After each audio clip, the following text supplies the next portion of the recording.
Hey Derek, and welcome to the North. Thank you. So, the God of War story takes place in an ancient Norse world, and which we are really excited about here in the Nordics. Can you tell us a little about how and why you took it from the ancient Greek mythology to the Norse? So we had done 6 games in Greek mythology, and kind of the stories we wanted to tell about the Greek gods and everything we had kind of told. But we weren't done telling the story of Kratos himself. So we looked to see where we could go next. And we put on the whiteboard, maybe Egyptian, maybe Norse or whatever. But when we started looking at Norse, especially in contrast to Greek, Greek is very rich, very opulent, very golden, very greenish. And Norse, is very cold, very wintry, very harsh. And so we really like the idea of kind of treating the environment and the world as almost like a character against Kratos, something he had to overcome. Kratos is now a father. Tell us a little about his relationship with his son, Atreus. Kind of right around when we started the project, I had recently become a father. Corey himself had become a father. And so we started to look at the ways we could humanize Kratos and kind of have more than just one facet of his personality. By making him a father, the crazy thing was we didn't want to start of him like a day one in the kid's life. So he's kind of forced with the mother dying. He's forced to take on the responsibility of Atreus. And the thing that we really wanted to explore was kind of him teaching his son how to be a man and deal with, like you said, this harsh kind of Nordic weather and environment and stuff like that. Yeah. There are consequences to killing a god. Why? How do you know? So let's talk a little about the combat. How has it evolved from the first God of War game to this one?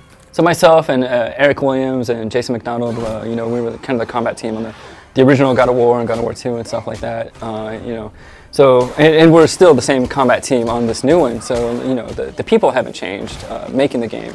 But we've also grown older, and we were in our 20s when we started making that project, and kind of in our late 30s, early 40s on this one. So I think the feeling that you're gonna get from previous God of Wars, things are gonna hit crunchy, it's gonna be brutal, it's gonna be kind of in your face. Those things still are in this new world, but we have a new weapon with the Leviathan axe. And it's still going to feel like God of War. So what are you most excited about in this game? The addition of Atreus, Kratos' son. We've all played other games where having like a companion character is kind of annoying. You have to go babysit them and everything else.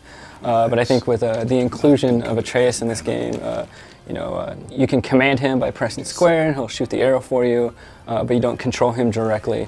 I think people are going to be surprised at how much he's added to the game, whether it be the combat loop, so you can like attack, call Atreus, attack, or even the moments where during the fighting we can tell story, we can flesh out Kratos' character more, and we can flesh out Atreus as well. So yeah, I think people are going to be pleasantly surprised by the addition of Atreus. So he has his mind of his own. Yeah, exactly. Like most kids do. Yeah, perfect.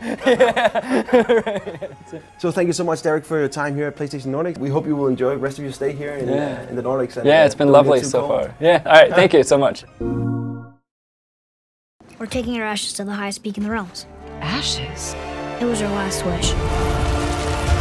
I know you're a god. He doesn't know, does he? About your true nature?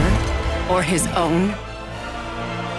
There are consequences to killing a god. Why? How do you know?